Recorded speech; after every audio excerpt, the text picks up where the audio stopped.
বঙ্গমাতা হলে এখানে কিন্তু বিগত 1.5 ঘন্টা যাবত শিক্ষার্থীদের ঢুকতে দেওয়া হয়নি।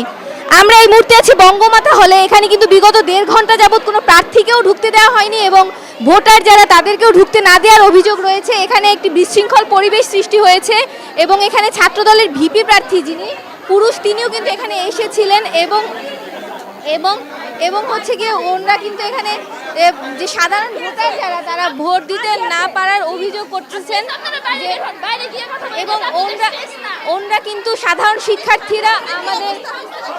শিক্ষার্থীরা আমাদের কাছে অভিযোগ করেছেন যে তাদের আসলে ঢুকতে দেওয়া হয়নি। আমরা যদি একটু সাধারণ শিক্ষার্থীদের সাথে কথা বলার চেষ্টা করি যে আসলে তাদের অভিযোগটা কি। প্রশাসন তো স্পষ্টভাবে দেখিয়ে দিচ্ছে যে একটা নির্দিষ্ট গোষ্ঠীকে তারা সার্ভ করতেছে, এটা তো স্পষ্টভাবে আমরা দেখতে পাচ্ছি। এই নির্বাচন আর কোনো ধরনের নিরপেক্ষতার দাবি রাখে না। কতক্ষণ ধরে ভোট বন্ধ? 1 ঘন্টা ধরে এখানে সবাই লাইনে দাঁড়িয়ে আছে।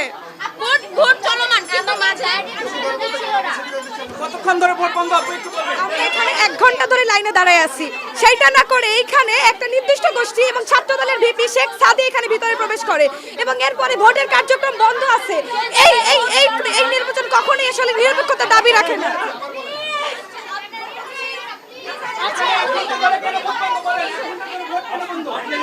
রিটার্নিং কর্মকর্তার প্রশ্ন করেন।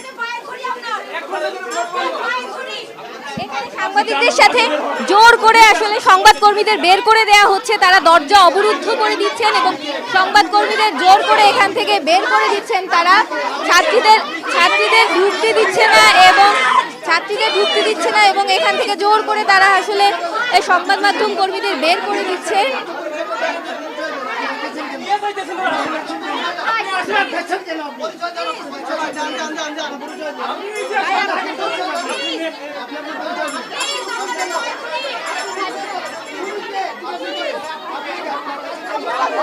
হল প্রশাসন এখানে সংবাদ মাধ্যম কর্মীদের জোর করে বের করে দিচ্ছে। এখানে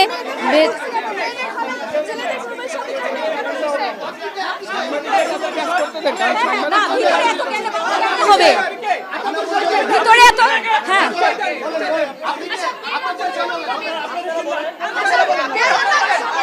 আমি আপু বললেন না তোকে বের করে দেন। আমি পার্টির সাথে আসছি এখানে।